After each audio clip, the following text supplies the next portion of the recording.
Over 3.5 years on from its PS4 launch, The Last of Us Part 2 is finally getting a native PS5 release soon. A fully fledged remaster is set to release on January the 19th, and while it's hard to argue against the notion that a game that's still as visually and technically impressive as The Last of Us Part 2 doesn't really need a remaster at all, there's also no doubt that Naughty Dog is beefing up its upcoming PS5 release in several other ways. To that end, here, we're going to talk about some key details you should know about The Last of Us Part 2 Remastered and everything it will add. No return. The Last of Us Part 2 Remastered's headlining edition is set to be No Return, which has been described by Naughty Dog as a roguelite survival mode. Each run in No Return will put players through a series of unique combat encounters, each set in a different location from the campaign. From the locations you find yourself in to the enemies and bosses you encounter, every run in the mode will be randomized in a number of ways. No Return structure. At the outset of each round in a No Return run, you'll be given the choice of available combat encounter types, and after every encounter, you'll return to your hideout, where you'll be able to choose your next fight, as well as prepare for what's coming. Every run will be capped off by a boss battle, of which there will be 6 available in the mode. While at the end of every run, whether it ends in success or failure, you will also be given a score and a rank judging your performance. No Return encounter types. No Return will have 4 different combat encounter types available, with each having its own unique challenges, rewards, and more. Capture will task players with finding and looting a safe that's being heavily guarded by enemies, while Hunted will task you with surviving against constant enemy attacks and reinforcements until the timer counts down to 0. Then there's Holdout, in which you and an AI-controlled companion, or buddy as the mode will call them, will have to work together to fight off hordes of infected. Finally, in Assault, you'll be taking on and defeating waves of various foes. No Return playable characters. No Return will have 10 playable characters, and though only Ellie and Abby will be available at the outset, as you play more of the mode and complete challenges, more on that in a bit, you'll also be able to unlock Joel and Tommy. Each character, as you may have guessed, will also have their own unique attributes.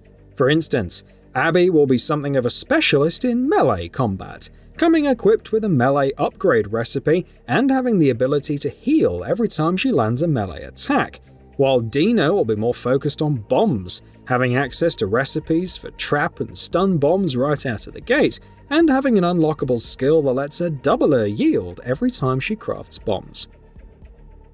No Return temporary progression. With No Return being a roguelite mode, it will obviously place quite a bit of emphasis on temporary progression, which means that you'll be losing a lot of your upgrades every time a run ends, and beginning the next run from scratch. That will include not only the items and weapons that you pick up, which will be dropped randomly in each run, but also any skills or weapon upgrades you unlock using the resources you've found. No Return permanent progression. Beyond the short-term, run-to-run temporary progression of No Return, the mode will also feature several long-term, permanent overarching goals to work towards. For starters, bosses will have to be unlocked successively, which means that you'll have to have 5 successfully completed runs to be able to see all 6 bosses in the mode, and only after that will they start capping off runs at random. Beyond that, character unlocks will also obviously be permanent, while each character will also have several outfits for players to unlock. No Return challenges. Challenges will play an important role in No Return's metagame progression. Chief among the purposes of challenges will be unlocking new characters. There will be a number of different challenge tracks in the mode, each tied either to a specific character or to the mode as a whole, and progressing further in those tracks will allow you to unlock either new characters or things specifically tied to individual characters, like outfits, the aforementioned buddies, Gambits, and more. Oh, and speaking of Gambits, No Return, Mods and Gambits. Mods and Gambits are two additional ways that The Last of Us Part 2 Remastered's roguelite mode will be attempting to keep things fresh and unpredictable from run to run. Mods are randomized challenges that players will be able to opt into to gain higher rewards, with each of the 4 previously mentioned encounter types having a number of different mods available. From enemies dropping pipe bombs when they die to the entire map becoming covered in fog, No Return's mods will test players' skills in a variety of ways. Gambits, meanwhile, are optional challenges that can grant you additional resources during a run, like, for instance, landing a certain number of headshots or dodging a certain number of melee attacks. No Return, Custom and Daily Runs. No Return is set to be a purely solo experience, but it will still have some multiplayer elements in play in the form of daily runs. A new one of these will be available every day, bringing unique randomized challenges. Each player will be able to tackle a daily run only once, with everyone having to use the same character, while a leaderboard will also track how players worldwide are doing against each other. Meanwhile, for those who want less randomization and would prefer greater control over their experience, No Return will also feature custom runs, where players will be able to tweak and toggle a number of settings to their liking. Lost Levels. No Return may be the biggest new addition in The Last of Us Part 2 Remastered, but it's not the only one. Naughty Dog is also adding in what it's dubbed the Lost Levels, which are early development slices of levels that were cut from the final game that players will be able to explore in their unfinished form. In total, there will be 3 Lost Levels: Jackson Party, Boar Hunt, and Sewers, all 3 of which are from Ellie's section of the game, and each will feature embedded developer commentary to provide insight about them and why they were removed from the final game. Director's Commentary.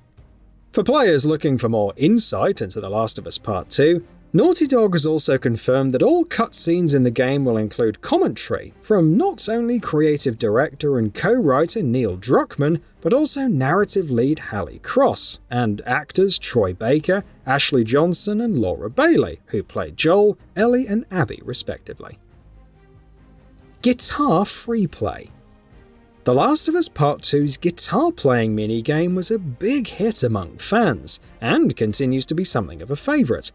In the upcoming remaster, it will take on a larger role in the form of guitar free play, where you'll be able to play the guitar to your heart's content, in addition to several other unlockable instruments.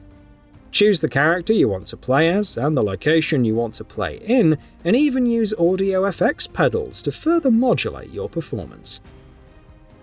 More additions. Beyond all the aforementioned new additions, The Last of Us Part 2 Remastered will also boast several other smaller highlights, like bonus skins for Abby and Ellie, the unlockable speedrun mode making its return from last year's The Last of Us Part 1, new accessibility options in the form of descriptive audio and speech to vibrations, and new options in photo mode, including frame forward, gaze direction, dynamic lighting, and new frame and logo options.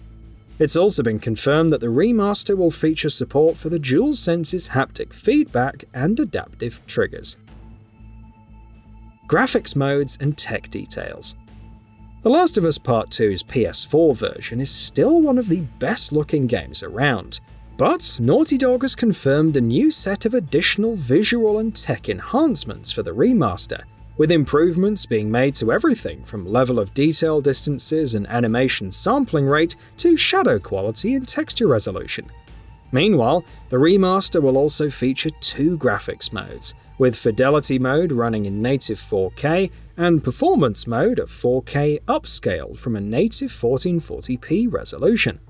Presumably, the 2 modes will run at 30 and 60 FPS respectively, though Naughty Dog hasn't yet explicitly confirmed that. It has, however, confirmed that an unlocked frame rate option will be available for those with VRR displays. Upgrade path.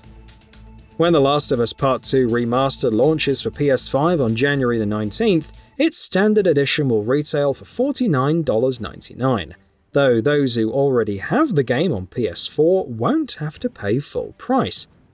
Sony has confirmed that an upgrade path will allow previous owners of the game to upgrade to its remaster for a price of $9.99. Meanwhile, save data transfers from the original to the remaster will also be available.